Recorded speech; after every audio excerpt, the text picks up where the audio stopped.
Hello everyone, welcome back my YouTube channel. My name is Gulfasha और आप सभी देख रहे हैं मेरा official channel DU education club. I hope आप सभी ठीक होंगे और आप सभी अपनी अपनी स्टडी बहुत अच्छे से कर रहे होंगे और हो सकता है कंप्लीट भी कर ली हो। लेकिन देखिए, ये जो वीडियोस हैं ये बहुत ज़्यादा इंपॉर्टेंट होने वाली हैं, क्योंकि इस वीडियो में मैं आपके लिए लेकर आई हूँ बीए प्रोग्राम सेमेस्टर 5th की जो आपकी हिंदी है। आज हम हिंदी के इम्पॉर्टेंट क्वेश्चंस कवर करेंगे, जो कि देखिए आपकी पूरी ही बुक के यानी होल बुक के इंपॉर्टेंट क्वेश्चन होने वाले हैं। ऐसा नहीं है बुक का कोई भी चैप्टर इसमें ना हो। तो इसमें बुक के सभी चैप्टर्स एंड सभी जो इम्पॉर्टेंट क्वेश्चंस होने वाले हैं उनको कवर किया गया है, ठीक है। और ये जो आपकी हिंदी है ये आपकी एनईपी के अंतर्गत आती है और इस हिंदी का नाम है हिंदी भाषा का व्यवहारिक व्याकरण। यानी हम इसमें ये वाली हिंदी को कवर करने वाले हैं और इसके सारे ही इंपॉर्टेंट क्वेश्चंस कवर करने वाले हैं। एंड देखिए, आपको एक और वीडियो मिलेगी जो कि सारी वीडियोस के कंप्लीट होने के बाद में, यानी जिसमें आपको मर्ज सारी वीडियोस दिख जाएंगी, जिसमें क्या होगा आपको सारा ही रिवीजन करने का टाइम मिल जाएगा एक ही वीडियो के माध्यम से। ये जो हमारी सीरीज़ है इसमें 3 या 4 पार्ट होंगे और जो हमारी लास्ट में 1 वीडियो आएगी उसमें ये सारे ही पार्ट इंक्लूडिंग होंगे, ताकि उससे आप अपना रिवीजन कर पाएँ। यह आपके लिए स्टडी के लिए, ताकि आप उन्हें पढ़ पाएँ, उनके कॉन्सेप्ट को अच्छे से समझ पाएँ। वो होगा आपकी रिवीजन के लिए। ओके, चलिए फिर हम स्टार्ट करते हैं। इसके इंपॉर्टेंट क्वेश्चंस की स्टार्टिंग करते हैं। जैसे कि आप देख सकते हैं फर्स्ट ही हमारा क्वेश्चन होगा। एंड वन मोर थिंग, आप लोग बहुत पूछते हो कि इसके नोट्स कहाँ मिलेंगे, तो वो वीडियो के लास्ट में बताऊंगी, तो वीडियो के लास्ट तक ज़रूर बने रहना। मैं वीडियो के लास्ट में बता दूंगी कि आप इसकी जो ये पूरे ही नोट्स हैं ये कैसे सेल्फ स्टडी कर सकते हैं, ठीक है। चलिए फिर स्टार्टिंग करेंगे हमारे क्वेश्चन नंबर 1 से। क्वेश्चन नंबर 1 है हमारा, भाषा और व्याकरण के अंतः संबंध को स्पष्ट कीजिए। यानी इसके अंतर्गत आपको भाषा और जो व्याकरण होता है उसके जो संबंध है, अतः संबंध है, उनको आपको इस क्वेश्चन में बताना है। तो सबसे पहले हम देखेंगे परिचय। परिचय में आप लिख सकते हैं भाषा और व्याकरण के बीच घनिष्ठ और अविभाज्य संबंध है। यानी इन दोनों के बीच का जो संबंध है वो बहुत ज्यादा घनिष्ठ और अविभाज्य, जिसे हम अलग नहीं कर सकते, ऐसा संबंध है। भाषा एक माध्यम है जिसके द्वारा मनुष्य अपने विचारों, भावनाओं और जानकारियों को अभिव्यक्त करते हैं। जैसे कि मैं भी आपके साथ अपने विचार, अपनी जानकारी, अपनी भावनाएं व्यक्त कर रही हूँ या फिर शेयर कर रही हूँ, ठीक है। ये भाषा के माध्यम से ही तो हो रहा है। व्याकरण भाषा के व्यवस्थित और नियमबंधित रूप को समझने और सीखने का उपकरण है। दोनों का आपसी संबंध निम्नलिखित बिंदुओं में समझाया जा सकता है। वो ऐसे कौन कौन से बिंदु हैं, चलिए हम इनको देख लेते हैं, ठीक है। तो पहला आप लिख सकते हैं भाषा की संरचना और व्याकरण। किस तरह से भाषा में शब्द, वाक्यों और उनके अर्थों को सही रूप में प्रस्तुत करने के लिए व्याकरणों की आवश्यकता होती है। व्याकरण भाषा के सही प्रयोगों के नियम प्रदान करते हैं, जिनके द्वारा भाषा प्रभावी और समझने योग्य होती है। यानी देखिए, जो भाषा है उसकी जो संरचना होती है, वाक्य होते हैं, उनका जो अर्थ होता है, वो भाषा को एक्चुअली में समझने का प्रयास करने में हमारी मदद करते हैं। अगर ये सारी चीज़ें ना हो तो हमें समझ में ही ना आए कि सामने वाला इंसान क्या कह रहा है, ठीक है। नेक्स्ट है हमारा भाषा के विकास में व्याकरण की भूमिका, कि किस तरह से भाषा के विकास में व्याकरण ने भूमिका दी है। भाषा एक सतत विकासशील प्रक्रिया है। व्याकरण भाषा के विकास नियमों में बांधते उससे स्थापित और स्पष्टता प्रदान करती है, जिससे भाषा का इतिहास और परिवर्तनशील स्वरूप समझने में मदद मिलती है। यानी देखिए, जो हमारा भाषा का विकास है व्याकरण के साथ, उसमें बहुत ज़्यादा भूमिका होती है व्याकरण की, क्योंकि व्याकरण भाषा को बांधे रखता है और उसके जो स्वरूप है उसको बनाए रखता है, ठीक है। चलिए आगे बढ़ेंगे। आगे आप इसमें लिख सकते हैं भाषा के प्रयोगों में शुद्धता। किस तरह से भाषा के प्रयोगों में शुद्धता आती है। भाषा का शुद्ध और सटीक प्रयोग व्याकरण के बिना संभव नहीं है। व्याकरण बताता है कि शब्दों का सही उच्चारण, संधि, समास, वाक्य संरचना और अर्थ क्या होता है, जिससे इस संवाद की प्रभावशालीता बढ़ती है। यानी देखिए, व्याकरण ही हमें बताता है कि भाषा में कहाँ हमें उच्चारण करना है, यानी किस तरह से हमें वर्ड की प्रोनाउंसिएशन होगी, यानी उच्चारण होगा, और उसकी संधि क्या होगी, समास क्या होगा, वाक्य संरचना क्या होगी, जिसकी वजह से क्या होता है, एक सेंटेंस अच्छे से वर्क कर पाता है, अच्छे से बन पाता है, ठीक है। नेक्स्ट आप इसमें लिखेंगे भाषा और व्याकरण की अतः निर्भरता। किस तरह से भाषा और व्याकरण एक दूसरे के पूरक हैं। बिना व्याकरण के भाषा अभिव्यक्त और अशुद्ध हो सकती है और बिना भाषा के व्याकरण का कोई अस्तित्व नहीं है। यानी देखिए, अगर व्याकरण व्याकरण नहीं होगा तो भाषा जो होगी वो अशुद्ध और टेढ़ी-मेढ़ी या ये कहें उल्टी-सीधी हो सकती है। और अगर भाषा नहीं होगी तो व्याकरण का कोई अस्तित्व ही नहीं है, यानी वो है ही नहीं भाषा के बिना, ठीक है। व्याकरण केवल भाषा के नियमों का विवरण करता है, ठीक है। आई होप आपको ये सारी चीज़ें समझ में आ गई होंगी कि किस तरह से दोनों का अतः संबंध होता है, ठीक है। आगे चलेंगे, आगे हम देखेंगे भाषा की विविधता और व्याकरण किस तरह से भाषाओं में विभिन्नता के बावजूद प्रत्येक भाषा का अपना व्याकरण होता है। यह भाषा को क्षेत्रीय, सांस्कृतिक और सामाजिक संदर्भों में ये विशिष्ट बनाता है, ठीक है। अब हम देखेंगे इसका निष्कर्ष। आप इसके निष्कर्ष में लिख सकते हैं, भाषा और व्याकरण का आपसी संबंध शरीर और उसकी हड्डी जैसा है। भाषा के प्रयोगों में सुंदरता, स्पष्टता और प्रभावशालीता लाने के लिए व्याकरण आवश्यक है। अतः दोनों एक दूसरे के पूरक हैं और भाषा को व्यवस्थित और गतिशील बनाते हैं। आई होप आपको ये निष्कर्ष भी अच्छे से समझ में आ गया होगा, क्योंकि बहुत इजी लैंग्वेज में लिखा है।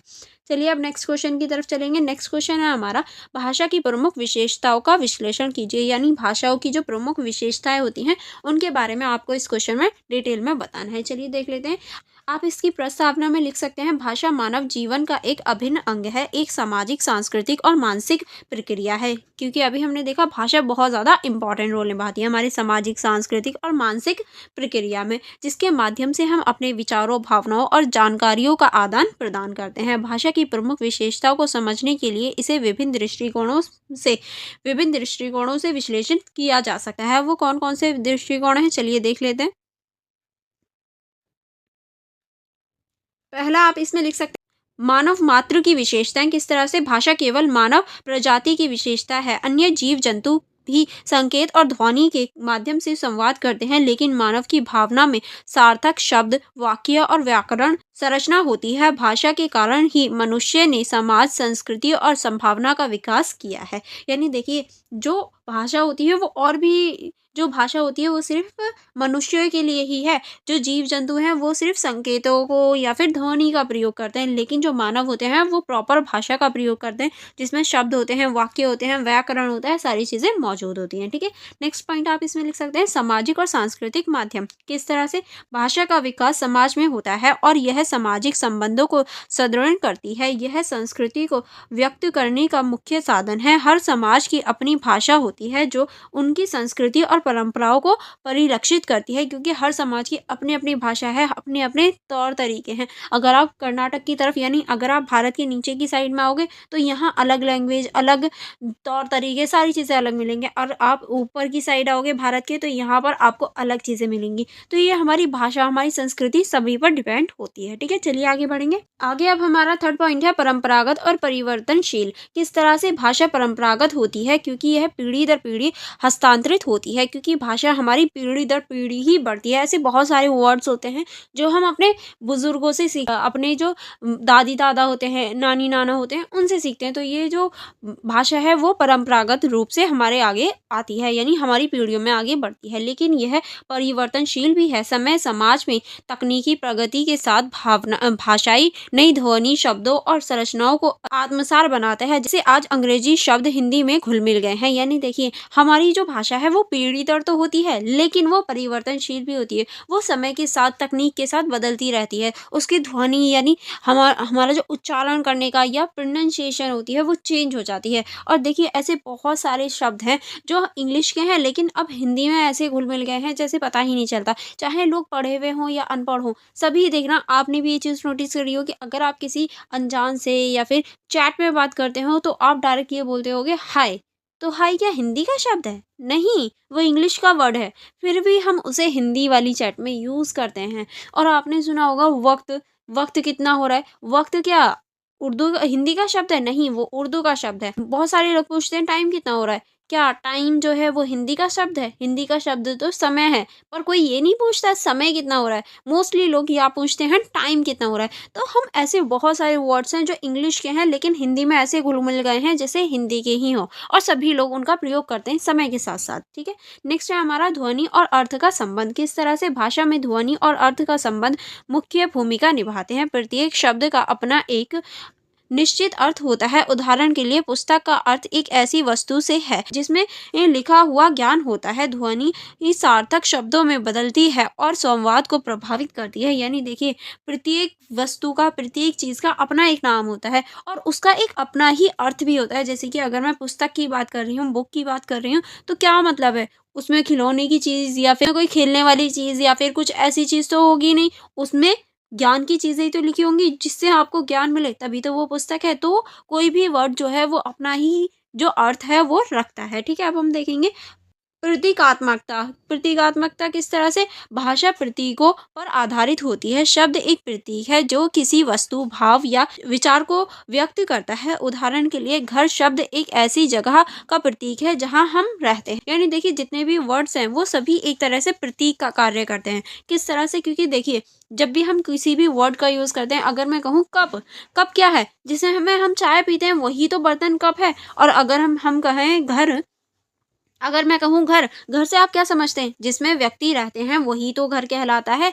कुछ और तो घर नहीं हो सकता। मैं एक बॉक्स को तो घर बोल नहीं सकती या रोड को तो घर बोल नहीं सकती। घर का मतलब ही ये है कि जहाँ मैं रहती होंगी। अगर मैं बोलूँ कि मेरा घर दिल्ली में है, तो आपको क्या समझ में आएगा? क्या मेरा रोड दिल्ली में है या मैं रोड पे रहती हूँ दिल्ली में? आपको समझ में यही आएगा ना, मेरा घर जहाँ मैं रहती हूँ वो दिल्ली में है। तो यही चीज़ें हम घर शब्द से समझ जाते हैं कि हम लोग कहाँ रहते हैं, जो कि एक प्रतीक के रूप में कार्य करता है। ठीक है, नेक्स्ट चलेंगे। नेक्स्ट है हमारा सृजनात्मकता और उत्पादकता। किस तरह से? चलिए देख लेते हैं। सृजनात्मकता और उत्पादकता के अंतर्गत आप लिख सकते हैं, भाषा में असीम संभावनाएं होती हैं। मनुष्य भाषा के माध्यम से अनगिनत वाक्य और विचार व्यक्त कर सकता है। भाषा की यह उत्पादकता इसे अन्य संवाद प्रणालियों से अलग बनाती है। क्योंकि हम देखिए, भाषा में अनगिनत चीज़ें बोलते हैं और अनगिनत हमारी जो फीलिंग्स होती हैं वो हम शेयर कर पाते हैं। इसी वजह से भाषा को ये सबसे अलग बनाती है। नेक्स्ट पॉइंट है हमारा संप्रेषण का माध्यम। संप्रेषण का माध्यम किस तरह से? इसके अंतर्गत आप लिख सकते हैं, भाषा का मुख्य उद्देश्य संवाद स्थापित करना है।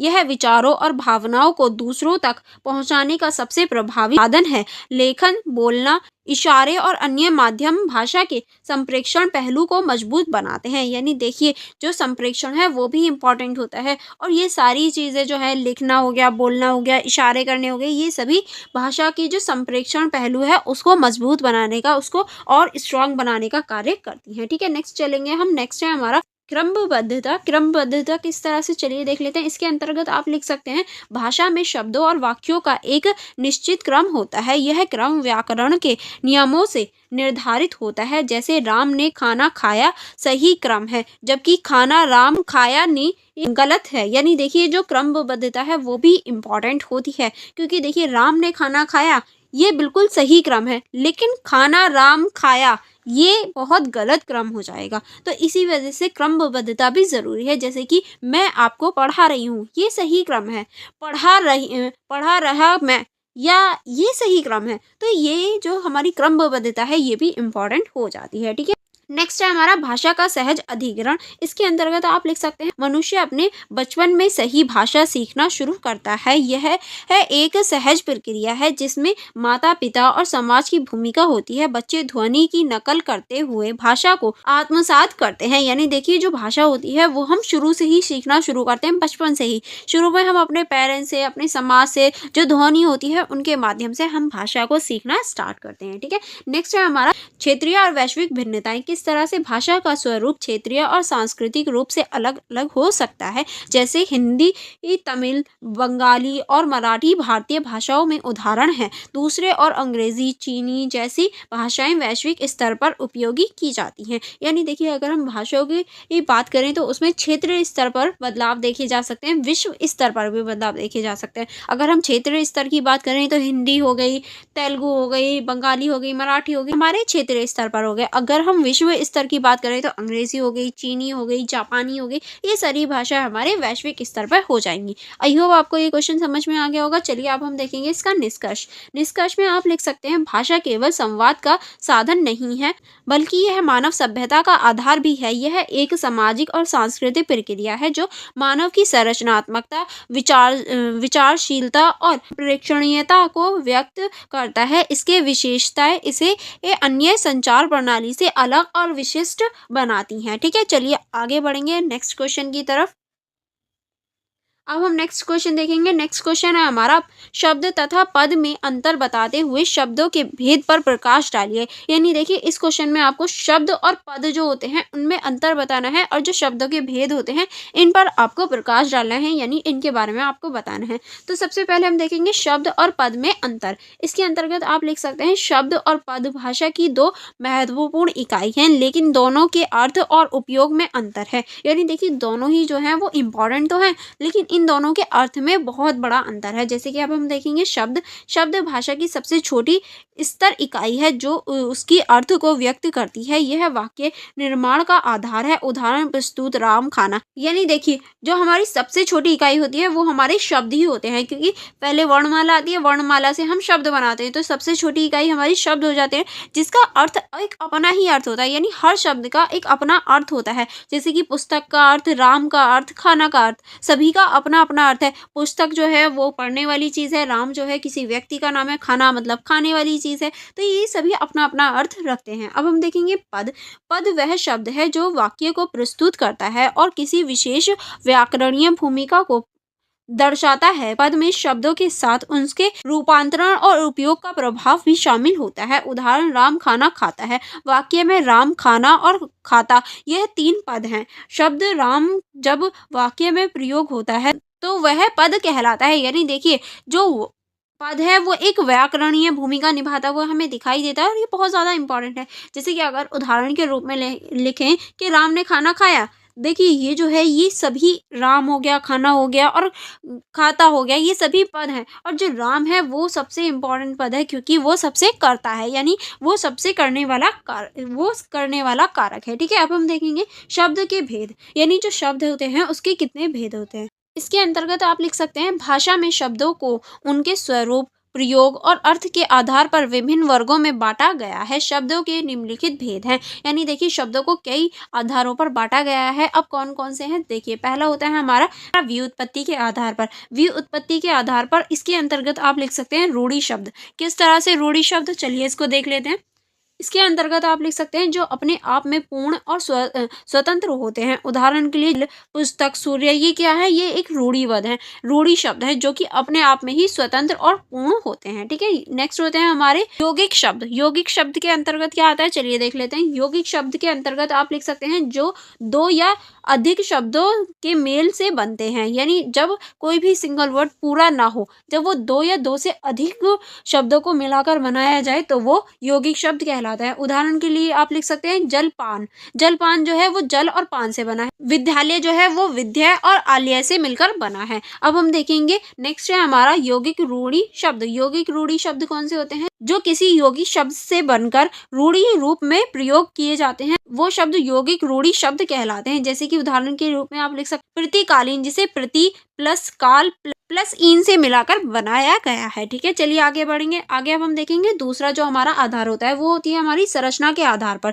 संरचना के आधार पर पहले आप बांट सकते हैं संधि शब्द के आधार पर। किस तरह से संधि शब्द, जो दो शब्दों के मेल से संधि बराबर बनाते हैं। जैसे कि उदाहरण के लिए देव प्लस आलय, यानी देवालय हो गया। ठीक है, नेक्स्ट होता है हमारा सामाजिक शब्द। सामाजिक शब्द कौन से होते हैं, जो दो शब्दों के सहयोग से समास द्वारा बनाए जाते हैं, उन्हें सामाजिक शब्द कहते हैं। जैसे कि उदाहरण के लिए आप लिख सकते हैं माता पिता को ही गृह कार्य बोला जा सकता है, क्योंकि माता पिता ही गृह कार्य होते हैं। ठीक है, नेक्स्ट होते हैं हमारे अर्थ के आधार पर। अब अर्थ के आधार पर भी हम कई भागों में से बांट सकते हैं। तो पहला आप इसमें लिख सकते हैं सार्थक शब्द। सार्थक शब्द कौन से होते हैं, जिनका स्पष्ट अर्थ होता है। ठीक है, उदाहरण के लिए घर और पुस्तक।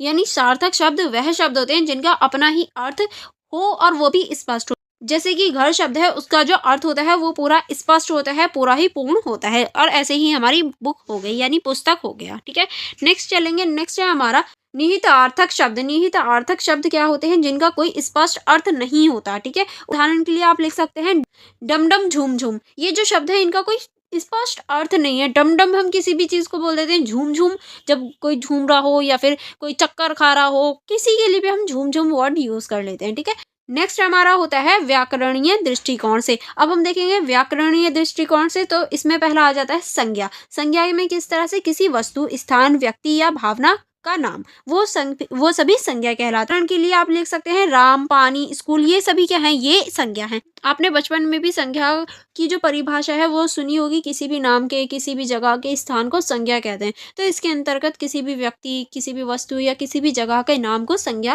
आ जाती है। ठीक है, नेक्स्ट होगा हमारा सर्वनाम।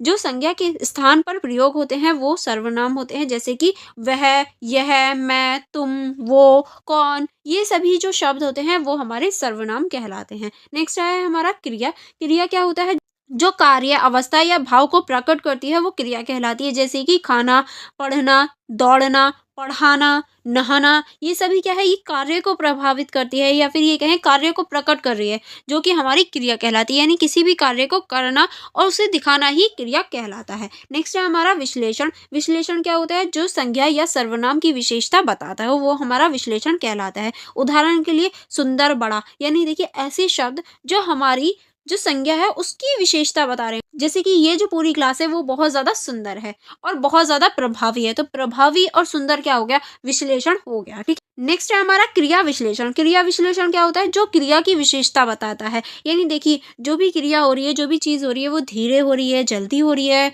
कम है, स्लो है या फिर बहुत तेज़ है, ये जो बताता है ये हमारा क्रिया विश्लेषण कहलाता है। जैसे कि अभी मैं आपको पढ़ा रही हूँ, मेरी स्पीड कम है, ज़्यादा है, नॉर्मल है, ये सारी जो शब्द हैं ये हमारी क्रिया विश्लेषण आएगा, जैसे कि जल्दी हो गया, धीमा हो गया, ये सारी ही आप उदाहरण में लिख सकते हैं। ठीक है, नेक्स्ट चलेंगे। नेक्स्ट है हमारा उत्पत्ति के आधार पर। उत्पत्ति के आधार पर भी हम कई वर्डों को देख सकते हैं, जैसे कि अगर हम उत्पत्ति के आधार पर देखें तो पहला आप लिख सकते हैं तत्सम। तत्सम क्या होता है, ऐसे शब्द जो संस्कृति से सीधे लिए गए हैं उन शब्दों को तत्सम शब्द कहते हैं। उदाहरण के लिए आप अग्नि, सूर्य लिख सकते हैं, कि देखिए संस्कृति में भी ऐसे ही लिखे जाते हैं और ऐसे ही इन्हें हिंदी में ले लिया गया है, तो ऐसे शब्दों को तत्सम शब्द कहा जाता है। नेक्स्ट होते हैं हमारे तद्भव। जो संस्कृति से परिवर्तित होकर आए हैं उन्हें तद्भव शब्द कहा जाता है। उदाहरण के लिए आग। आग को देखो संस्कृत में अग्नि कहा जाता था और सूरज, सूरज को संस्कृति में सूर्य कहा जाता था, तो ये सब क्या हो जाएंगे, तद्भव शब्द हो जाएंगे। ठीक है, अब हम देखेंगे देशज। के देशज क्या होते हैं, जो देश में प्रचलित हैं और अन्य भाषाओं से प्रभावी नहीं है। उदाहरण के लिए कुत्ता, लोटा, ये सभी क्या है, ये सभी हमारे देशज शब्द हैं, क्योंकि देखिए लोटा कोई ऐसा नहीं है विदेशों में वो शब्द लिया जाता हो लोटा, नहीं, हमारे देश में भी बोला जाता है लोटा। आप भी जानते होंगे कि लोटा आखिर होता क्या है, इस शब्द से आप भी वाकिफ होंगे, आपको पता होगा कि आखिर लोटा होता क्या है। ठीक है, चलिए आगे बढ़ेंगे। आगे अब हम देखेंगे विदेशज। विदेशज शब्द क्या होते हैं, जो विदेशी भाषा से लिए जाते हैं, जैसे डॉक्टर हो गया, कप हो गया, ये सभी क्या है, ये विदेशज शब्द हैं जो कि हमारी भाषा से नहीं आए हैं, ये अलग भाषा यानी इंग्लिश से आए हैं। ठीक है, कोई भी बाहरी भाषा से हो वो शब्द विदेशज शब्द कहलाते हैं। नेक्स्ट है हमारा प्रयोग के आधार पर। प्रयोग के आधार पर किस तरह से, इसमें पहला आप लिख सकते हैं सामान्य शब्द। सामान्य शब्द के अंतर्गत आप लिख सकते जो आमतौर पर प्रयोग होते हैं वो सामान्य शब्द होते हैं, जैसे कि उदाहरण के रूप में आप लिख सकते हैं पेड़ हो गया, फूल हो गया, पत्ते हो गया, कपड़े हो गया, ये सभी क्या हैं, सामान्य शब्द हैं जो कि आमतौर पर सभी व्यक्ति यूज करते हैं। ठीक है, नेक्स्ट अब हम देखेंगे।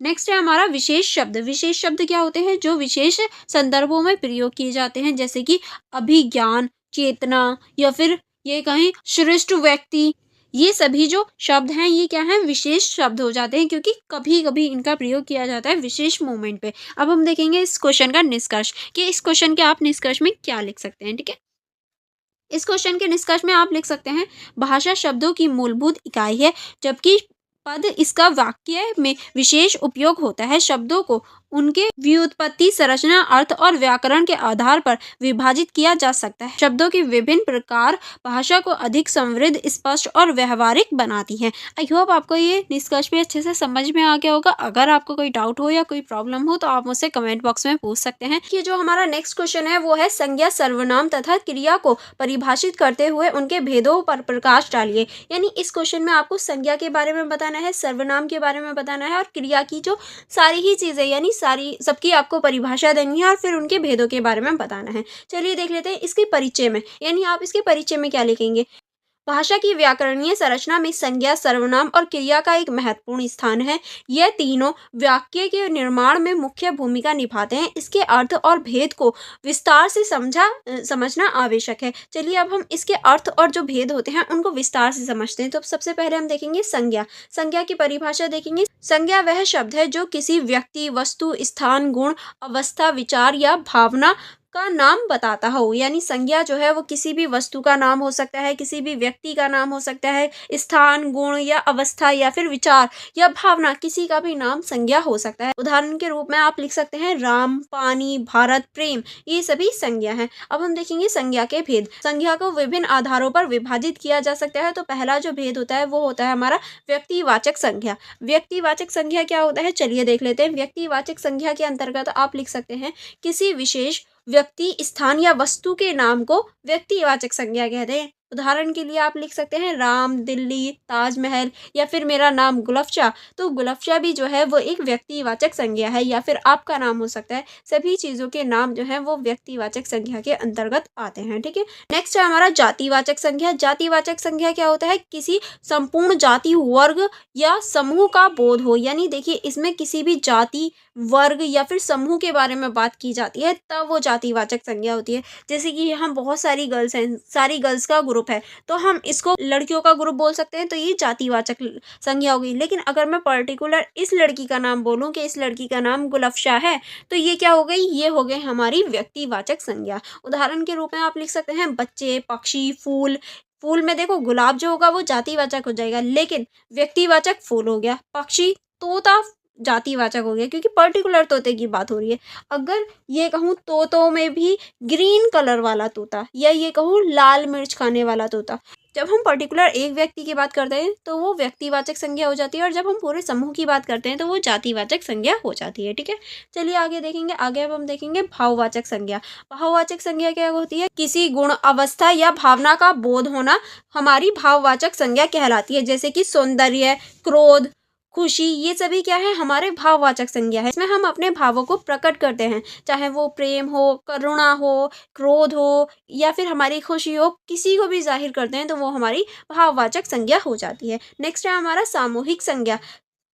सामूहिक संज्ञा क्या होती है, किसी समूह या झुंड का नाम। यानी जब हम किसी समूह या किसी झुंड का नाम लेते हैं तो वो हमारी सामूहिक संज्ञा होती है। जैसे कि सेना हो गई और भीड़ हो गई, पुस्तकालय हो गया, क्योंकि जहाँ सारी ही पुस्तकें रखी रहती हैं वो पुस्तकालय हो गया, क्योंकि हम पूरी पर्टिकुलर भीड़ का या पूरी पर्टिकुलर जाति की बात कर रहे हैं। ठीक है, नेक्स्ट है हमारा द्रववाचक संज्ञा। द्रववाचक संज्ञा क्या होती है, किसी द्रव या पदार्थ का बोध करती है। जैसे कि जल हो गया, सोना हो गया, मिट्टी हो गई, ये हमारी द्रववाचक संज्ञा होती है। या ये कहे ऐसी चीज़ें जिनको हम बहा सकते हैं या फिर लीटर में नाप सकते हैं, वो हमारी द्रववाचक संज्ञा होती हैं। ठीक है, अब हम देखेंगे सर्वनाम कि सर्वनाम क्या होता है। तो सर्वनाम की परिभाषा में आप लिख सकते हैं, सर्वनाम वह शब्द हैं जो संज्ञा के स्थान पर प्रयोग होते हैं।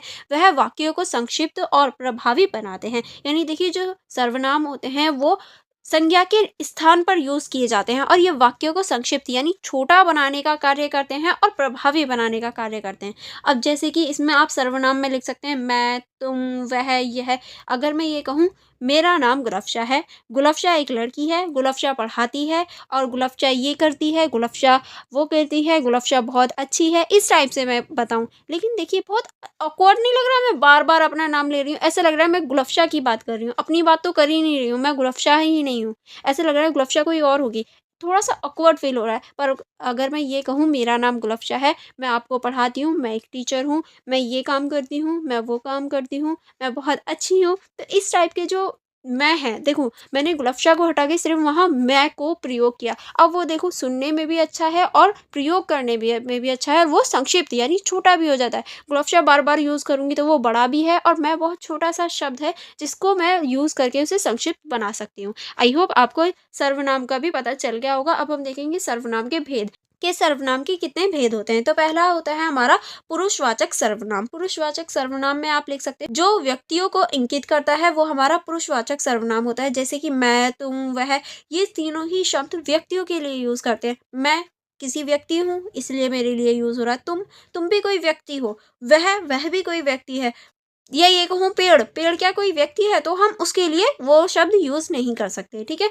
अब हम देखेंगे निजीवाचक सर्वनाम के। निजीवाचक सर्वनाम क्या होता है? जब कर्ता स्वयं पर बल देता है तो वो निजीवाचक सर्वनाम कहलाता है। किस तरह से? इसके उदाहरण में आप लिख सकते हैं स्वयं या अपना, यानी जब हम किसी चीज को अपनी तरफ आकर्षित करते हैं या अपनी तरफ पॉइंट ऑफ व्यू करते हैं तो वो हमारा निजीवाचक सर्वनाम कहलाता है। नेक्स्ट है हमारा प्रश्नवाचक सर्वनाम। जो प्रश्न पूछने के लिए उपयोग होता है वो प्रश्नवाचक सर्वनाम होता है, यानी जब हम प्रश्न पूछते हैं जैसे कि कौन, क्या, किसका। आप किसकी बात कर रहे हो? कौन है वो? कौन सी किताब? यहाँ मैंने सारे ही प्रश्न पूछे, तो ये हमारी क्या हो जाएगी? प्रश्नवाचक संज्ञा हो जाएगी, ठीक है। चलिए आगे देखेंगे। आगे अब हम देखेंगे निसर्व्यवाचक सर्वनाम। निसर्व्यवाचक सर्वनाम क्या होता है? जो किसी चीज की अनिश्चितता प्रकट करता है, यानी कोई भी चीज फिक्स ना हो तो वो अनिश्चिततावाचक सर्वनाम कहलाता है। जैसे कि कोई, कुछ। मैं कहूँ कुछ लोग हैं, कुछ हैं, कितने हैं पता नहीं, कोई आ रहा है, कौन आ रहा है पता नहीं है कंफर्म, पर कोई आ रहा है, तो वो क्या है? अनिश्चयवाची सर्वनाम है, जिसमें हम किसी भी चीज के लिए कंफर्म ना हो, ठीक है। नेक्स्ट है हमारा संबंधवाची सर्वनाम। संबंधवाचक सर्वनाम जो होते हैं वो होते हैं जो दो वाक्यों को जोड़ने के लिए प्रयोग किए जाते हैं, यानी जब हम दो वाक्यों को आपस में जोड़ते हैं तो वहां पर हमारा संबंधवाचक सर्वनाम आता है। जैसे कि जो, वह। अब देखिए अगर मैं जो का एग्जाम्पल दूं तो वो मेरी किताब है, जो उसके पास है, उसके पास है, कौन सी मेरी किताब है? दोनों को मिक्स करके जोड़ा किससे? जो से, तो वो मेरी किताब है जो उसके पास है, ठीक है। अगर मैं वह का उदाहरण दूं तो मैं गई थी, वह नहीं थी। कौन नहीं थी? वह नहीं थी। और मैं गई थी, दोनों को जोड़ने वाला सेंटेंस क्या है? वह है, यानी मैं गई थी, वह नहीं थी, यानी मेरे जाने के बाद मुझे पता चला वह थी ही नहीं, तो ये दोनों क्या है? आपस में जोड़ने वाले सेंटेंसेस हो जाते हैं। नेक्स्ट है हमारा निश्चयवाचक सर्वनाम। निश्चयवाचक सर्वनाम कौन से होते हैं? जो किसी निश्चित चीज का बोध करते हो, यानी कोई फिक्स चीज हो तो उनका निश्चयवाचक सर्वनाम कहलाता है, जैसे कि यह या वह, ठीक है। अब हम देखेंगे क्रिया की। क्रिया क्या होती है? क्रिया की परिभाषा देख लेते हैं। क्रिया वह शब्द है जो किसी कार्य, अवस्था या भाव को व्यक्त करती है। यह वाक्य को मुख्य हिस्सा होता है, यानी देखिए क्रिया जो होती है वो किसी कार्य या अवस्था या फिर भाव को व्यक्त करने का कार्य करती है और ये किसी भी वाक्य का मुख्य हिस्सा होता है। उदाहरण के लिए खेलना, पढ़ना, सोना, ये सभी क्या है? हमारी क्रिया होती हैं, यानी जो हमारे काम होते हैं वही हमारी क्रिया कहलाती हैं। इसके अंतर्गत पहला आप लिख सकते हैं क्रिया के भेद। अब हम देखेंगे क्रिया के भेद, तो देखिए मुख्य रूप से क्रिया के जो होते हैं वो तीन प्रमुख भेद होते हैं या तीन प्रमुख विभाजन हम देख सकते हैं। अब कौन कौन से क्रिया के भेद होते हैं चलिए उनको देख लेते हैं। पहला आप लिख सकते हैं सकर्मक क्रिया। सकर्मक क्रिया क्या होती है? देख ले। अपने अर्थ की पूर्ति के लिए कर्म की आवश्यकता रखती है। उदाहरण के लिए राम खाना खाता है, यानी देखिए जो सकर्मक क्रिया होती है वो अपने कार्य की पूर्ति के लिए किसी कर्म पर आवश्यकता होती है, खाना खाने पर राम निर्भर है, ठीक है। नेक्स्ट होती है हमारी अकर्मक क्रिया। अकर्मक क्रिया क्या होती है? जो अपने अर्थ की पूर्ति के लिए कर्म की आवश्यकता नहीं होती, यानी यहाँ कर्म की आवश्यकता नहीं होती। जैसे कि पक्षी उड़ता है, पक्षी तो उड़ता ही है, उसकी स्वाभाविक सी बात है, उड़ना उसके स्वभाव में है, लेकिन खाना खाना थोड़ी ना हमारे स्वभाव में। अगर वो अभी नहीं खा रहा बाद में खा लेगा, पर वो तो उड़ेगा ही, उसकी स्वभाव की चीज है, ठीक है। नेक्स्ट है हमारा निजीवाचक क्रिया। निजीवाचक क्रिया क्या होती है? जो कर्ता के द्वारा स्वयं पर की गई क्रिया को व्यक्त करता है, यानी जो हम स्वयं पर करते हैं वो हमारी निजीवाचक क्रिया कहलाती है। उदाहरण के रूप में लिख सकते हैं मैं तैयार हुआ। क्यों तैयार हुआ? मेरी मर्जी थी भैया, इसलिए मैं तैयार हुआ। मैं पढ़ा रही हूँ, क्यों पढ़ा रही हूँ भाई? मेरी मर्जी है इसलिए मैं पढ़ा रही हूँ। तो ये हमारी क्या वाचक क्रिया हो जाती है, ठीक है। चलिए आगे बढ़ेंगे। आगे अब हम देखेंगे अन्य भेद। अन्य भेद भी है, जैसे कि कला के आधार पर। कला के आधार पर आप लिख सकते हैं वर्तमान कला, जो अभी हो रहा है। उदाहरण के लिए वह पढ़ रहा है या आप लोग पढ़ रहे हैं और मैं पढ़ा रही हूँ। नेक्स्ट आप इसमें लिख सकते हैं भूतकाल, जो पहले हो चुका है। उदाहरण के लिए वह पढ़ा था या आपने पहले मेरी वीडियो देखी थी, ठीक है। अब हम देखेंगे भविष्यकाल, जो आने वाला समय है, यानी जो अभी आएगा वह पढ़ेगा। यानी अगर मैं अपनी तरफ से दूं तो आप मेरी वीडियोस को आगे भी देखेंगे और आप मेरे यूट्यूब चैनल को सब्सक्राइब भी करेंगे और मेरी वीडियो को लाइक भी करेंगे, तो ये हमारा फ्यूचर होने वाला है, यानी भविष्य होने वाला है, ठीक है।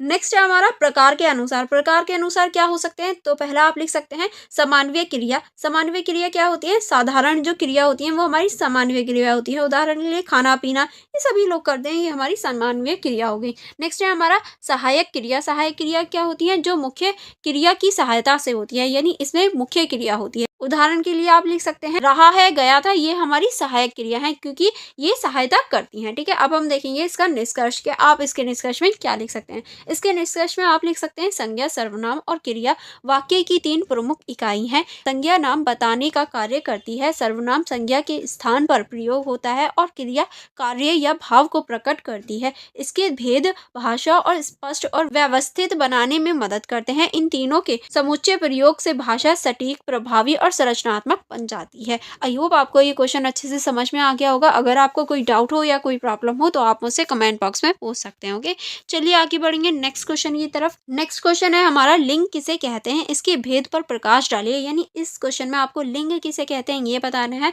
और इसके जो भेद होते हैं इनके बारे में आपको बताना है। तो इसके परिचय में आप लिख सकते हैं भाषा में लिंग का बहुत महत्वपूर्ण स्थान है। ये संज्ञा और सर्वनाम के साथ संबंधित एक व्याकरणीय तत्व हैं जो वह बताते हैं कि किसी व्यक्ति, वस्तु या प्राणी का पुरुष या स्त्री जाति से बोध है अथवा वह निजित है। यानी देखिए ये जो है ये किसी भी व्यक्ति, वस्तु या फिर किसी भी चीज का उसका जाति और पुरुष के आधार पर संबंध बताने का प्रयास करते हैं। ठीक है, चलिए देख लेते हैं लिंग की परिभाषा के लिंग को हम कैसे परिभाषित कर सकते हैं। तो इसके अंतर्गत आप लिख सकते हैं लिंग शब्द का शाब्दिक अर्थ है चिन्हित। व्याकरण में लिंग वह चिन्ह है जो यह दर्शाता है कि किसी संज्ञा या सर्वनाम से संबंधित वस्तु, व्यक्ति या प्रणाली स्त्री, पुरुष या अन्य प्रकार का है। यानी देखिए जो लिंग है वो सिर्फ एक चिन्ह का कार्य करता है, हमें बताने के लिए कि जिसकी बात हो रही है वो स्त्री है, पुरुष है या फिर अन्य चीज है, ताकि हमें कंफ्यूजन क्रिएट ना हो। इसीलिए लिंग की परिभाषा आप ये आराम से लिख सकते हैं।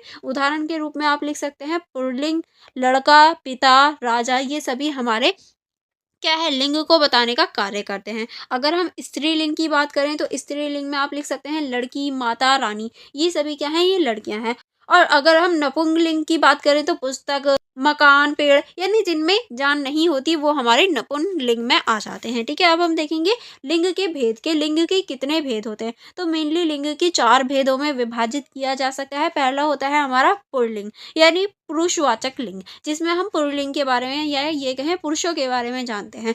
पुल्लिंग उन शब्दों को कहा जाता है जो पुरुष जाति या नर प्रणाली का बोध करते हैं। यानी ऐसे शब्द जिनसे हमें नर के बारे में या ये कहें पुरुष के बारे में पता चलता हो वो हमारे पुल्लिंग कहलाते हैं।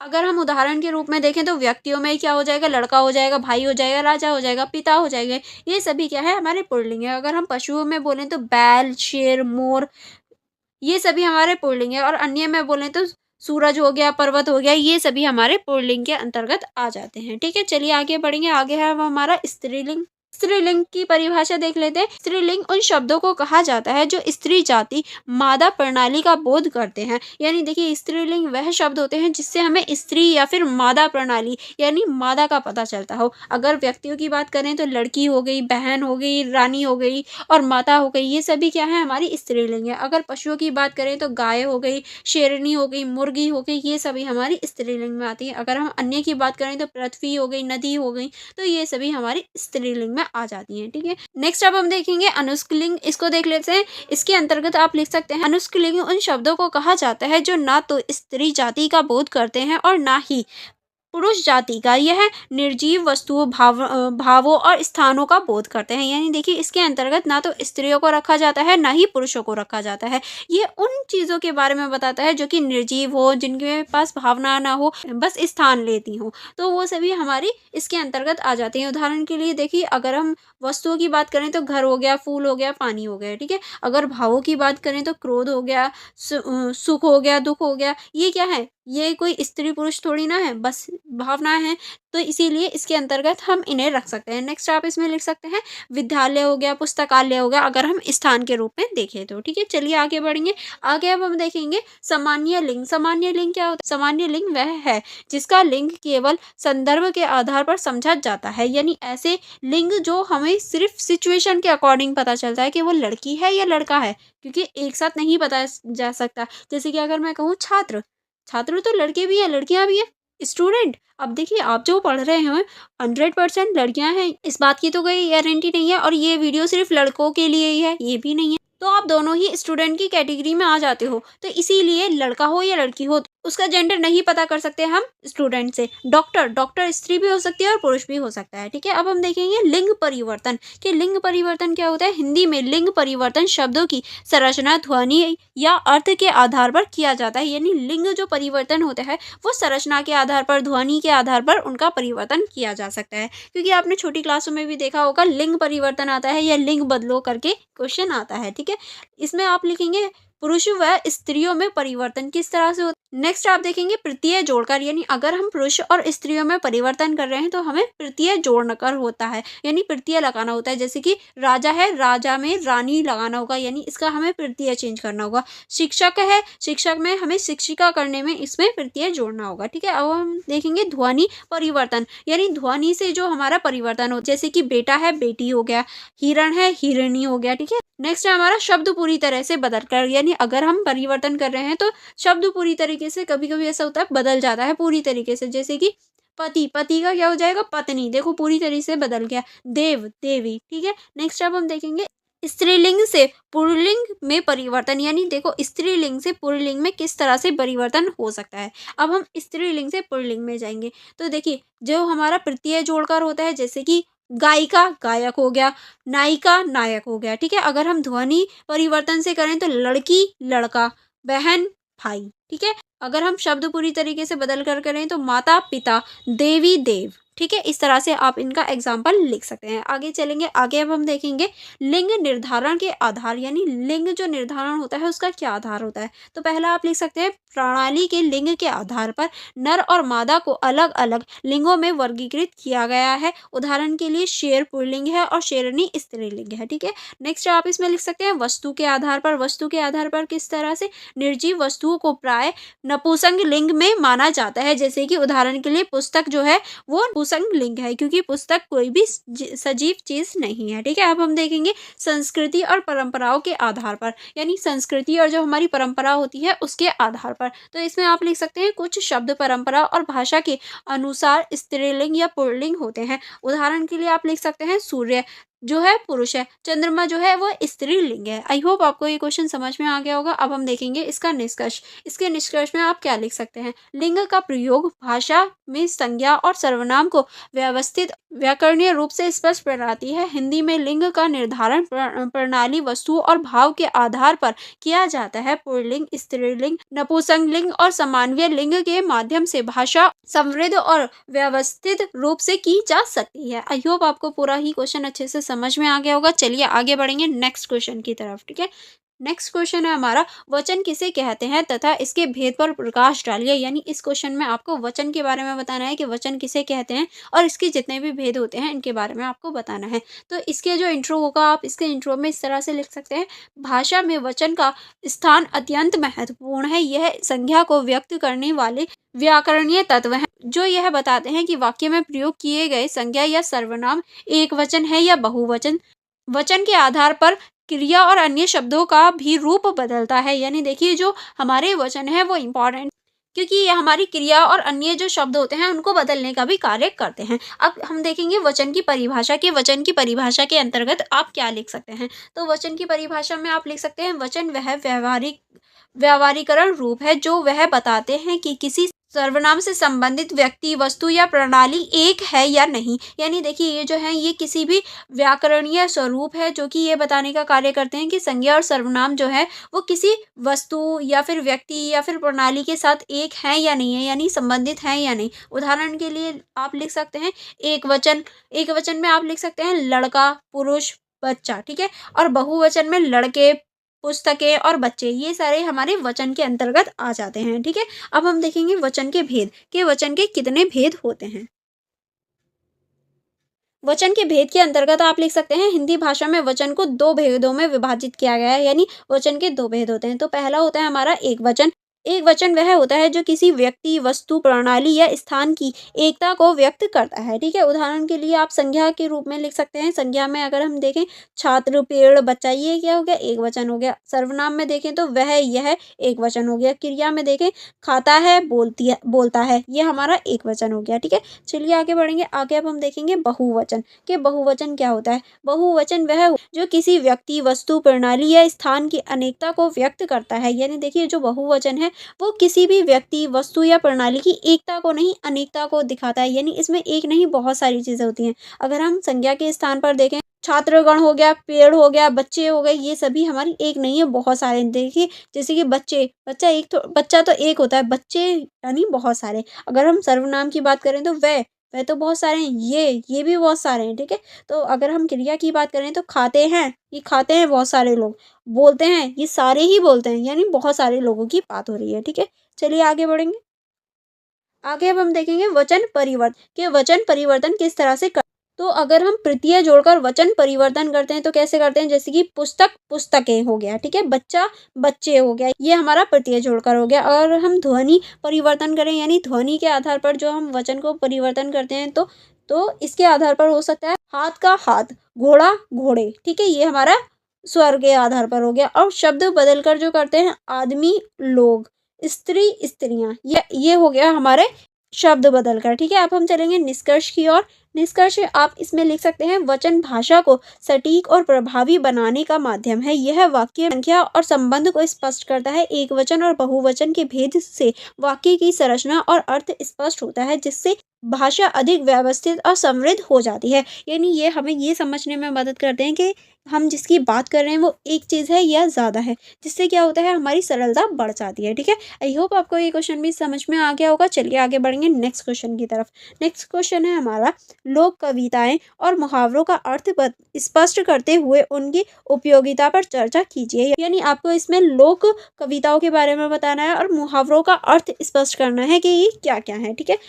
इसके परिचय में आप लिख सकते हैं, हिंदी साहित्य में लोक कविताएं और मुहावरे सांस्कृतिक, सामाजिक, भाषाई परंपराओं का महत्वपूर्ण हिस्सा है। यह न केवल भाषा को जीवित और सजीव बनाते हैं, बल्कि समाज की सोच, दृष्टिकोण, अनुभवों का दर्पण भी प्रस्तुत करते हैं। यानी देखिए, जो हमारे मुहावरे और कविताएं हैं वो बहुत ज़्यादा ज़रूरी हैं हिंदी में, क्योंकि देखिए अगर हम किसी भी लैंग्वेज में बात कर देते हैं तो हम मुहावरे देते हैं, कविताएं बताते हैं, जिससे क्या होता है, जो हमारा अनुभव होता है, हमारा दृष्टिकोण होता है, वो एक प्रतिबिंब की तरह, यानी दर्पण की तरह, हमारे शीशे की तरह हमारे सामने प्रकट हो जाता है, ठीक है।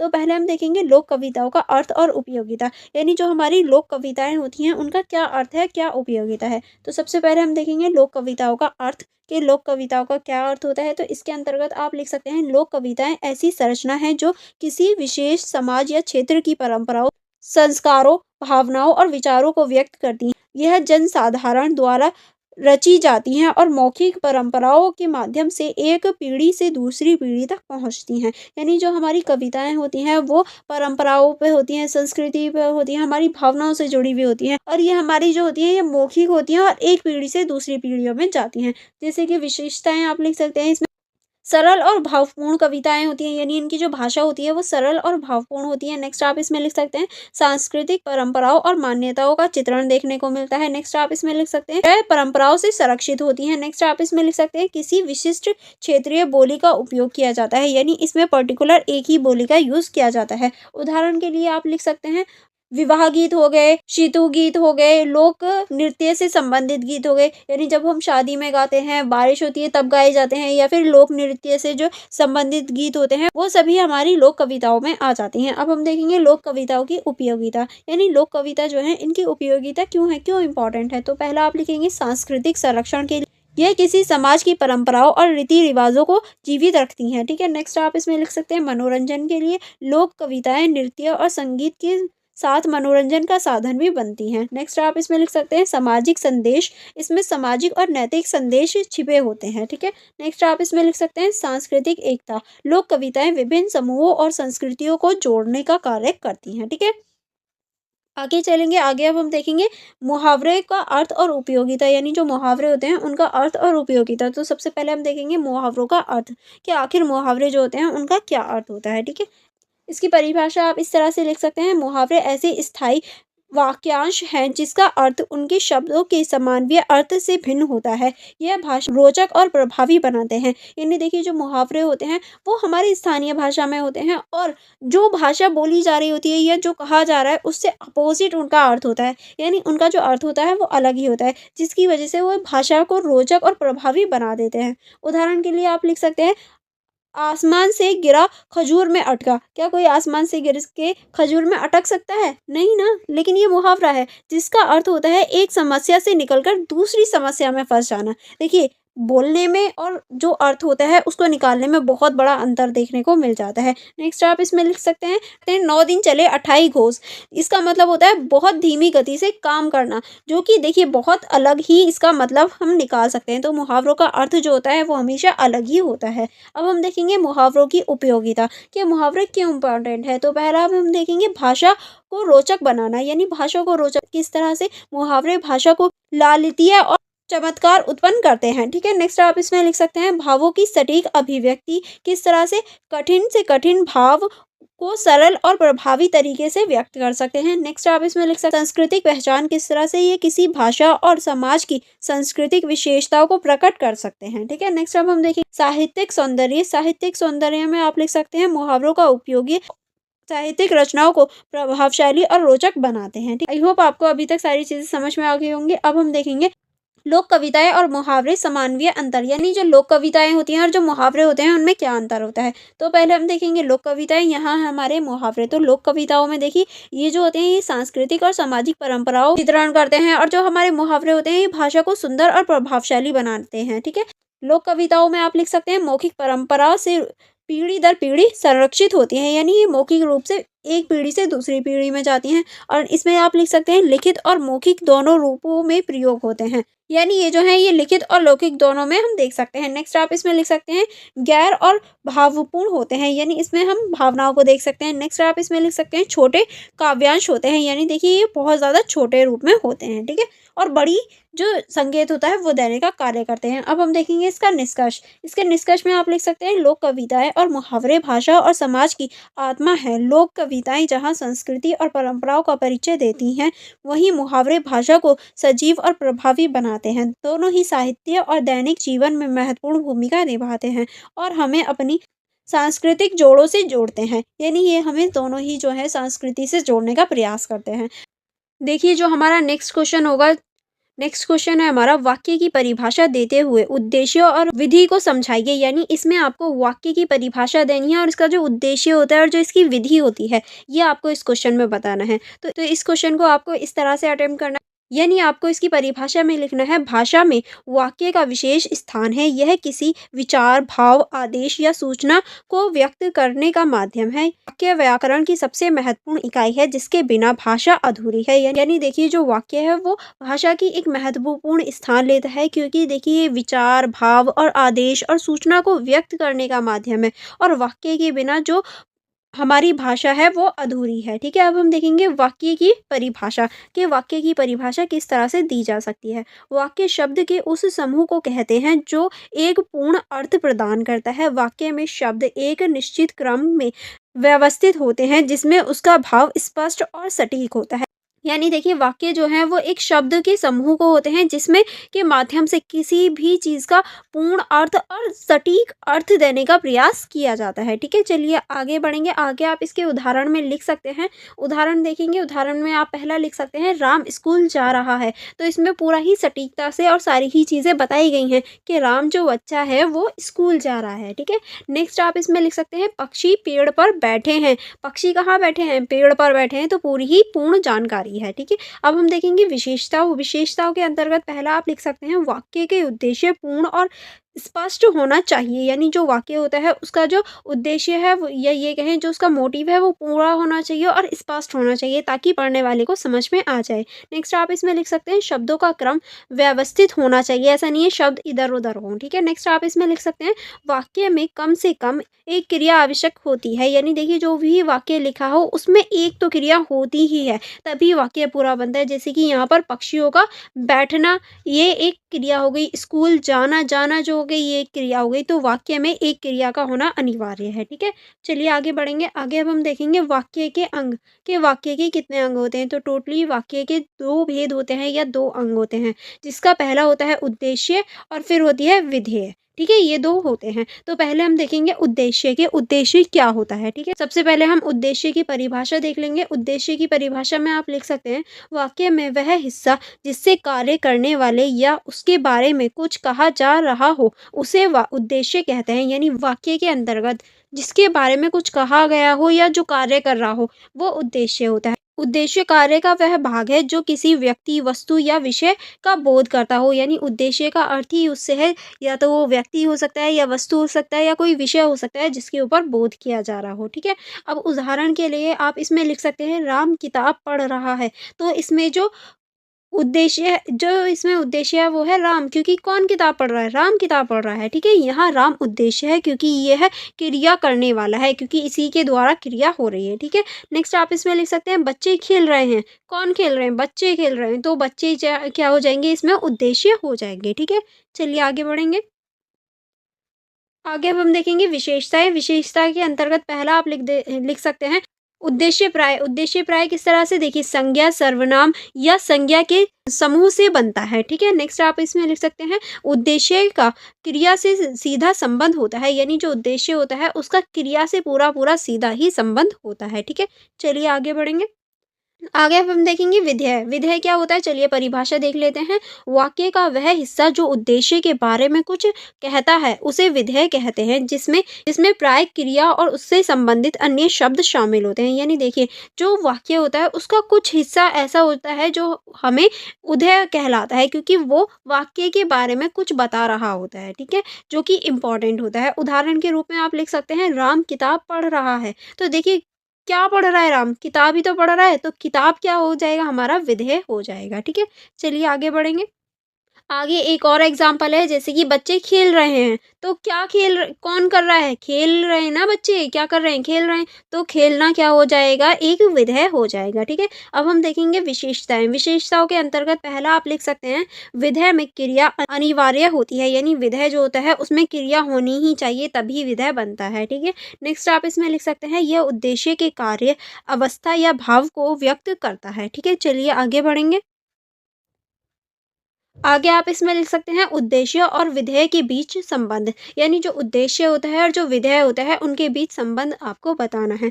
उद्देश्य और विधेय वाक्य को दो अनिवार्य हिस्से हैं। यानी उद्देश्य और जो विधेय है दोनों ही वाक्य के अनिवार्य हिस्से होते हैं। उद्देश्य वाक्य में कौन या क्या प्रश्न का उत्तर देता है, जबकि विधेय क्या कर रहा है या क्यों हो रहा है प्रश्न का उत्तर देता है। यानी देखिए, जो उद्देश्य है वो जवाब देता है कौन है या क्या है, इस प्रश्न का उत्तर देता है। लेकिन जो विधेय होता है वो क्या कर रहा है और क्यों कर रहा है और क्या हो रहा है, इस बात का वो जवाब देता है। उदाहरण के रूप में आप लिख सकते हैं, पक्षी।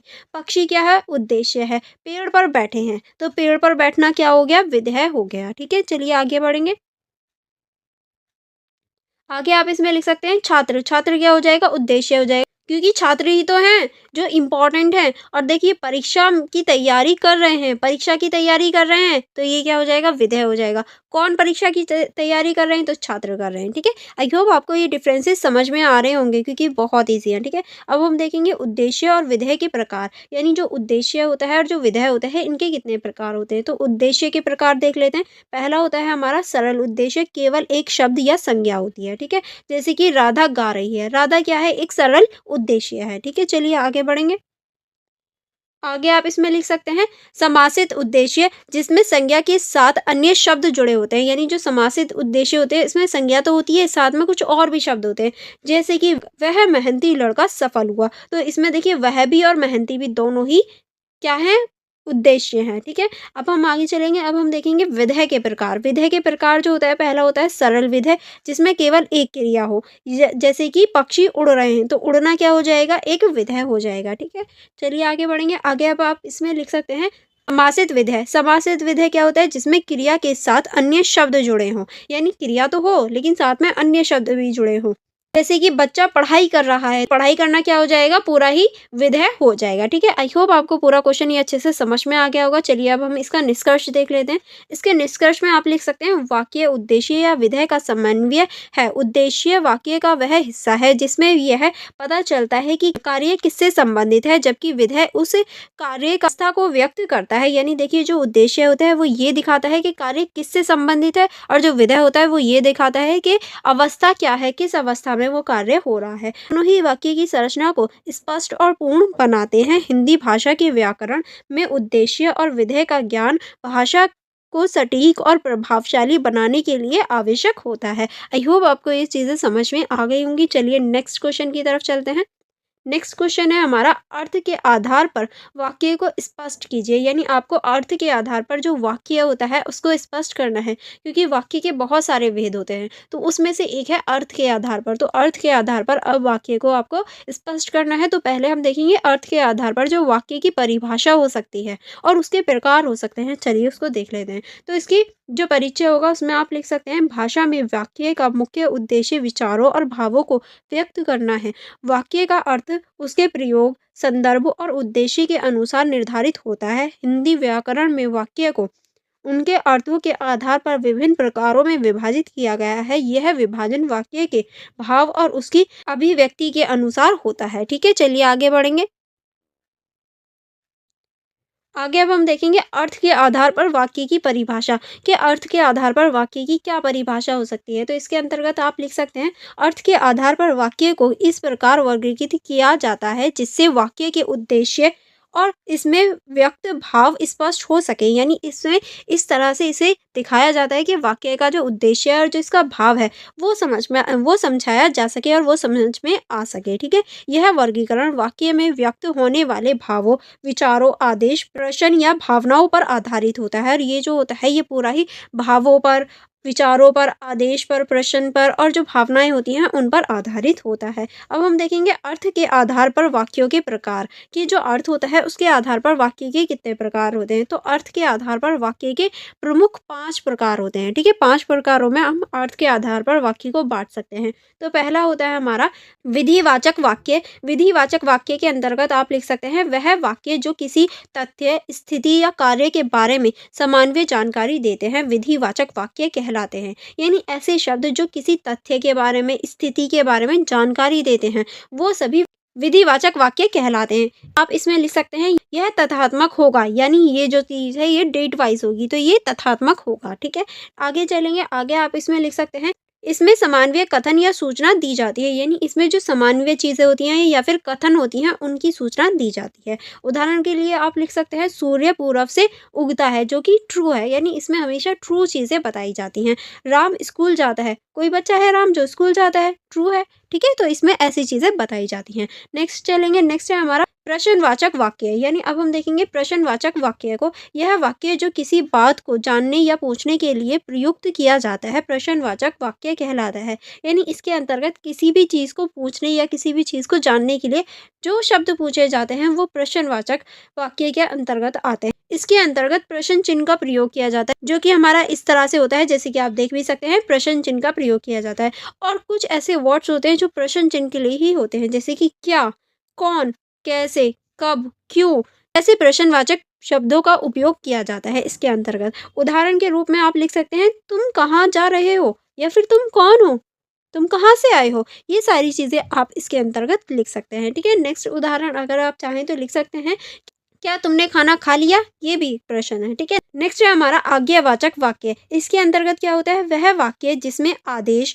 निवेदन, प्रेरणा या सलाह व्यक्त की जाती है, आज्ञावाचक वाक्य कहलाते हैं। यानी इसके अंतर्गत कोई भी आदेश हो गया या फिर निवेदन हो, प्रेरणा हो गई, सलाह हो गई, वो सारी चीज़ें दी जाती हैं, तो ये आदर्शवाचक वाक्य कहलाते हैं। इसके अंतर्गत देखिए, इसमें आग्रह या आज्ञा या मना करने का भाव होता है। यानी इसमें या तो आग्रह करा जाता है या आज्ञा दी जाती है या फिर मना किया जाता है किसी भी कार्य के लिए। क्रिया का प्रयोग प्राय भावनात्मक होता है। यानी इसमें हम क्रिया का भावनात्मक रूप देख सकते हैं। उदाहरण के रूप में आप लिख सकते हैं, दरवाज़ा बंद करो, या फिर कृपया बैठ जाइए, या फिर कृपया आप मेरी वीडियो को लाइक कीजिए। ये सारे क्या हैं, ये हमारे आदर्श, हमारी भावना को दिखाते हैं। ठीक है, नेक्स्ट है हमारा विस्मय बोधिक वाक्य, इसके अंतर्गत देख लेते हैं यह वाक्य जो अचानक किसी भावना या भावनात्मक क्रिया को व्यक्त करते हैं विस्मय बोधिक काव्य कहलाते हैं।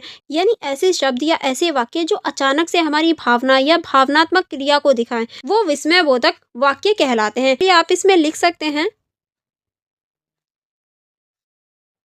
इसमें विस्मय बोधक चिन्ह का प्रयोग किया जाता है। यानी इसके अंतर्गत विस्मय बोधक जो चिन्ह होता है, यानी ये वाला जो हमारा चिन्ह होता है इसको विस्मय बोधक चिन्ह बोला जाता है और इसका प्रयोग किया जाता है। जैसे कि खुशी, दुख, आश्चर्य, गुस्सा आदि भाव व्यक्त किए जाते हैं। यानी इसके अंतर्गत हमारे ये वाले भाव होते हैं, जैसे कि खुशी हो गया, दुख हो गया, आश्चर्य हो गया या फिर गुस्सा हो गया, ये सभी हम भाव देख सकते हैं। उदाहरण के लिए आप लिख सकते हैं, अरे ये क्या हो गया, ये सारी चीजें आप लिख सकते हैं। ठीक है, या फिर वाह क्या सुंदर दृश्य है, या फिर वाह कितनी अच्छी वीडियो है। तो ये सारी चीजें आप इसके अंतर्गत लिख सकते हैं। ठीक है, चलिए आगे बढ़ेंगे। आगे अब हम देखेंगे संदेहवाचक वाक्य। संदेहवाचक वाक्य जो होता है इसको देख लेते हैं। यह वाक्य जिसमें किसी कार्य के होने या ना होने को लेकर संदेह किया जाता है संदेहवाचक वाक्य कहलाते हैं। यानी इस वाक्य के अंतर्गत कोई भी चीज़ फिक्स नहीं होती, संदेह रहता है, क्या वो चीज़ होगी या नहीं होगी, क्या आप कल मेरी वीडियोस देखोगे या नहीं, ये संदेह है।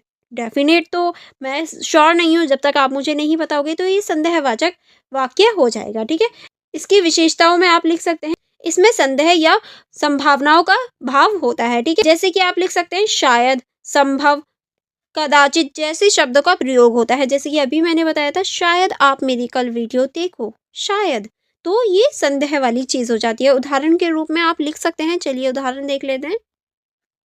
उदाहरण में आप लिख सकते हैं, शायद वह आज आए, संभवत बारिश हो जाए। ये सारे आप उदाहरण लिख सकते हैं। अब हम देखेंगे अर्थ के आधार पर वाक्य की उपयोगिता, यानी अर्थ के आधार पर जो वाक्य होते हैं उसकी उपयोगिता क्या होती है। ठीक है, तो पहला आप लिख सकते हैं संदर्भ की स्पष्टता। वाक्य के प्रकार से यह समझने में आसानी होती है कि वाक्य क्या कहना चाहता है। ठीक है, नेक्स्ट आप इसमें लिख सकते हैं संचार को प्रभावित बनाना। विभिन्न प्रकार के वाक्य संवाद को रोचक और प्रभावी बनाते हैं। ठीक है, आगे चलेंगे। आगे आप इसमें लिख सकते हैं भाषा का संदेश्य भावनाओं और विचारों का विभिन्न भाषाओं को सुंदर और सजीव बनाती हैं। ठीक है, नेक्स्ट आप इसमें लिख सकते हैं साहित्य में योगदान। साहित्यिक लेखन में वाक्य के इन प्रकारों का उपयोग संरचना को भावपूर्ण और अभिव्यक्तिपूर्ण बनाया जाता है। ठीक है, आई होप आपको ये क्वेश्चन अच्छे से समझ में आ गया होगा। चलिए इसके निष्कर्ष को देख लेते हैं। निष्कर्ष में आप लिख सकते हैं अर्थ के आधार पर वाक्य को वर्गीकृत करना भाषा और व्याकरण की सटीकता को बढ़ाता है। विधिवाचक, प्रश्नवाचक, आज्ञावाचक, विस्मयबोधिक और संदेहवाचक वाक्य वाक्य संप्रेषण को व्यवस्थित और स्पष्ट बनाते हैं। यह वर्गीकरण न केवल भाषा को सरल और प्रभावी बनाते हैं बल्कि व्यक्तियों के बीच विचारों और भावनाओं के आदान प्रदान में भी महत्वपूर्ण सहयोग करते हैं, या ये कहें महत्वपूर्ण भूमिका निभाते हैं। और यहाँ हमारी जो पूरी ही फुल बुक इन्फॉर्मेशन थी या फुल बुक डिस्क्रिप्शन था वो कंप्लीट हो जाता है, सारे इंपॉर्टेंट क्वेश्चंस कवर हो जाते हैं। एंड फॉर मोर कनेक्टिविटी आप मेरा जो टेलीग्राम ग्रुप है उसको ज्वाइन कर सकते हैं। आप मेरी इंस्टाग्राम आईडी को चेकआउट कर सकते हैं। देखिए जो टेलीग्राम ग्रुप है आप उसमें उसको ज्वाइन कर सकते हैं और वहाँ मुझसे कोई भी क्वारी भी पूछ सकते हैं, मैं ज़रूर वहाँ रिप्लाई देती हूँ। एंड अगर आपको कोई प्रश्न हो या कोई क्वारी हो तो आप मुझसे कमेंट बॉक्स में भी पूछ सकते हैं। एंड अगर आप इन सभी की सेल्फ स्टडी करना चाहते हैं, पूरे नोट्स की PDF चाहते हैं, तो आप मेरी जो यूट्यूब चैनल की मेम्बरशिप है उसको ज्वाइन कर सकते हैं। और उसको ज्वाइन करने के बाद आप मुझे टेलीग्राम पर बता सकते हैं। जैसे ही आप मुझे टेलीग्राम पर बताएंगे तो आपको उन सभी की PDF प्रोवाइड करा दी जाएगी जो मैंने पढ़ाए हैं सब्जेक्ट। ठीक है, चलिए आप मेरी वीडियो को लाइक करना एंड अपने फ्रेंड्स के साथ शेयर करना मत भूलिएगा, ताकि वो भी इस वीडियोस को अपने एग्ज़ाम के पहले देख पाएँ और अपने एग्ज़ाम में अच्छे नंबर गेन कर पाएँ। चलिए फिर मिलेंगे नेक्स्ट वीडियो में। Thank you for watching everyone.